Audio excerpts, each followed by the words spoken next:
Hello, hello. This is Francia, coming to you on a Sunday evening,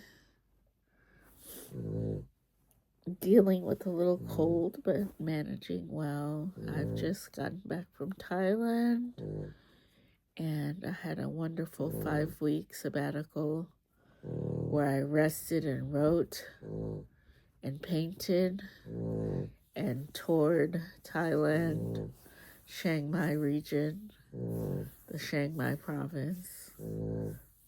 Excuse my dog snoring.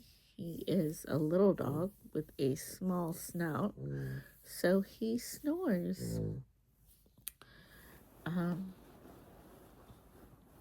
I I'm gonna try to start doing videos daily if I can, or almost daily. I will try my best. But I wanted to talk about stress because I've gotten out of the rat race because the blessings that I've been afforded um, allow me the grace and the blessing to be out of the rat race. The rat race made me very ill, multiple nervous breakdowns, and constant racism just derailed my success track for years, and constant low pay compared to my white male co-workers. I wasn't even on their radar. I was being paid pennies, and it was very stressful once I found out how low I was being paid compared to my coworkers. So, I left that scene, started a family, got married, focused on my art career and education, getting my master's in education, substitute teaching, which is part-time work on my schedule. I just changed my life to not be so reliant on the 9 to 5 and just changed my life. Accepted my husband's insurance and just decided I wasn't going to work for insurance anymore and find a way. I've also started to learn that there's international insurance that can work in the U.S. as well that might be a cheaper option for some people. So there are ways to get around not slaving away at a job for benefits when it's not suiting you, or getting a county or state job. Federal is kind of iffy right now, but getting a government job where you do get benefits, and better time off, and a lot less stress than corporate America. Corporate America is known for its stress levels. Even nonprofit America is known for its stress levels. So,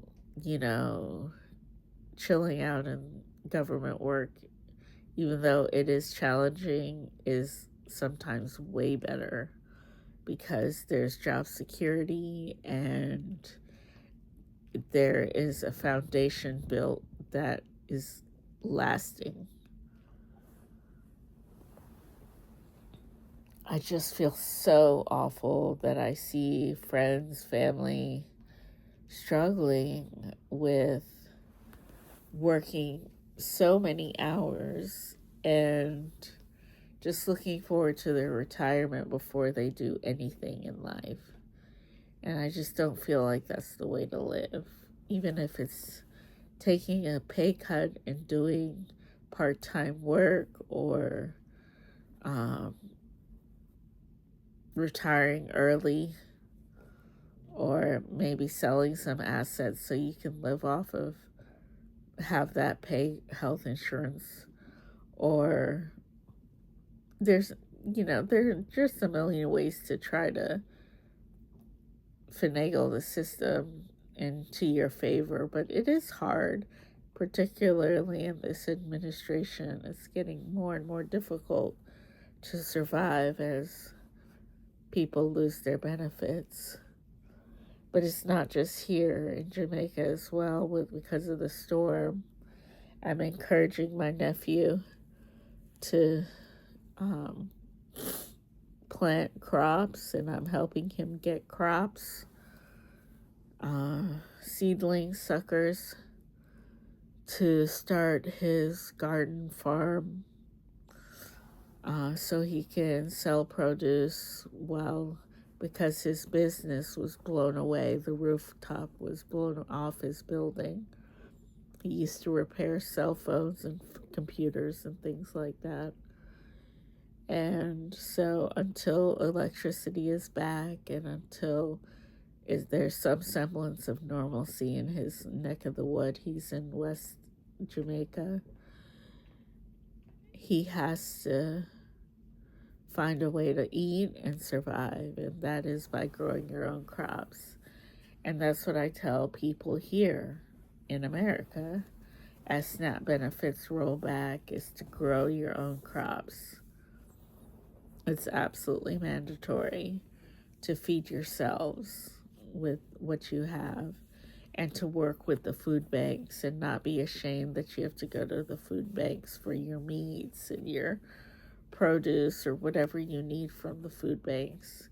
Don't be ashamed. It's just the American reality that makes the poor people feel ashamed, when their rich bosses feel no shame in denying them living wages. But I also wanted to talk about something beautiful that happened. My dear priest at my local church, I had to write him a letter because we go to a predominantly black church. It's mixed a little, but it's predominantly black, of many different nations, of black nations: African American, Caribbean American, African from the continent. And all our iconography and at our church in the past has been of, like, there was multiculturalism in it. We saw black faces, we saw brown faces in the stories, in the homilies. We appreciated the touch of diversity in the message. And a priest mistakenly brought a pale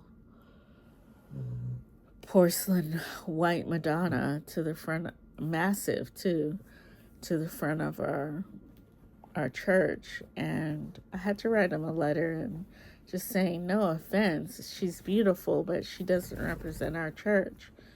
And if you study the history of the Black Madonna and how she's worshipped in France and Poland and all across Europe and in Africa and in Central America and the Caribbean, I mean, the Black Madonna is a very powerful figure and an icon that we respect and would like to see.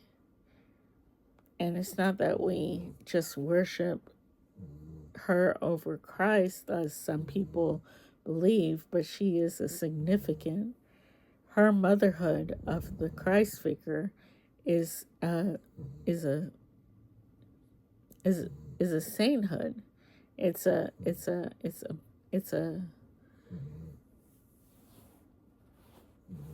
She's truly a blessing to all women, because she gave birth, and her womb produced the child Christ.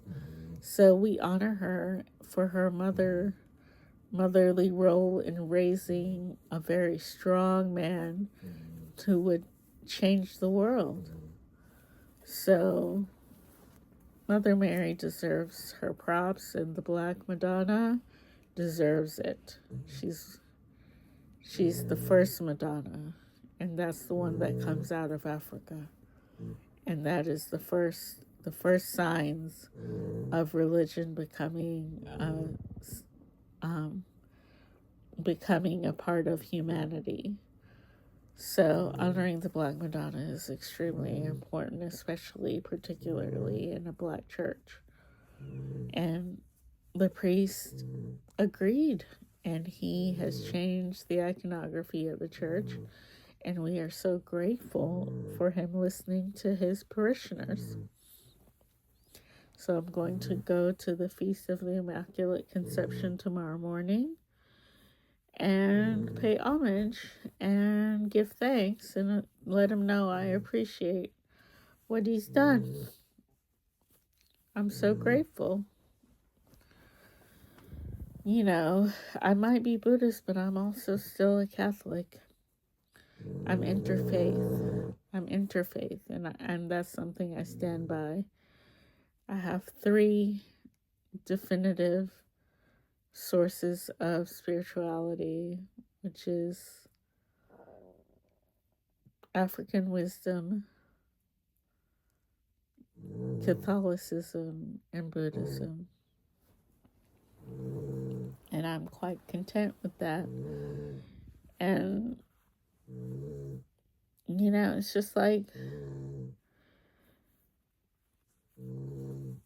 it might not be understood by everybody, but it makes me feel at peace. I feel like each story, each lineage brings something beautiful and amazing to the story of humanity learning compassion and kindness and loving kindness towards each other.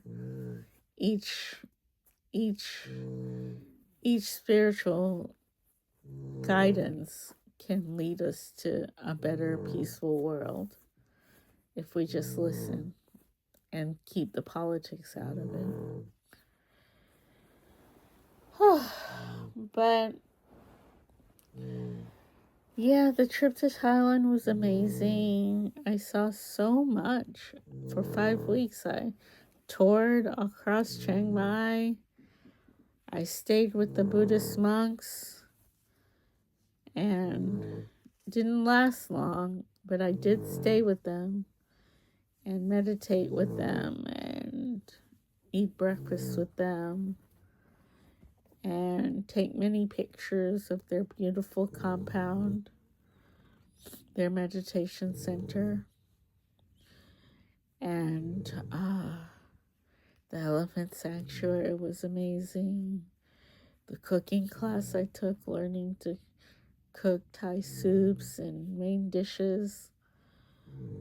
Oh, divine. And there's the indigo class I took, learning about dyeing indigo and being gifted seeds. I am so excited to see all the seeds of indigo that will be growing in my garden next year, God willing. And I just am inspired by my garden next year. I'm still thinking of getting rabbits. My neighbor knows a lot about rabbits, and she's going to advise me on what she thinks about them and what kind of hutch and coop, a hutch and run I can give them that would benefit them and be good for my yard. I'm doing all my research before I just pick up a bunch of bunnies. Before I get the bunnies, I'm going to have their house in place and get the bedding and get everything I need. I'm actually doing it to collect their manure for cold manure fertilizer that can go straight onto the plants without burning them. And I will be selling that by the bucket on Marketplace eventually. So, yes. I have plans. I don't think the bees are going to be in my plans as I had hoped. Bees are extremely high maintenance, but I have experience with guinea pigs, meaning I know how to handle rabbits. But bees are a different level of caretaking that I don't think I have in me, because the seasonal changes that have to happen with the hives are pretty intense. So I might not do that, but I am still thinking about the rabbits. And yeah, so that's basically a summary of what's been going on with me and some of the things that I'm grateful for. I'm grateful that I was able to say goodbye to one of my uncles that recently passed. I'm praying for my daughter's godfather who is ill, and he's such a good man, such a good man. He is not doing well, so I'm praying for him. And I'm always praying for the health of my parents as they age. They're still strong, but every day they get a little weaker. But they're still strong, so it's okay. We'll just keep on going on as long as God gives us life. And I pray for my children's health, that they feel like they're not overburdened and stressed out by schoolwork. America makes everything so stressful. So, the grind is here, and the hustle and grind is here. It's in my household, and I'm the only one who's broken free, and the only one blessed to be able to do so, and to just sacrifice what I needed to sacrifice to do that, because I really could not manage without losing my mind, the American workforce. It was so debilitating, distraught. It destroyed me. Oh, the backstabbing. So many areas of why corporate America was awful. The only peace I found was working for the county, and I'm grateful for that. My county jobs saved my life. Anyway, I'll keep this short and sweet, but hopefully you can tune in to more videos made by Francia, and I will keep you posted. I'm gonna try to do this every week or every day, depending on how I feel the flow, if I have something to talk about. But you'll find me talking about spirituality, the intersection of Buddhism and Catholicism, the intersection of African wisdom and earth care,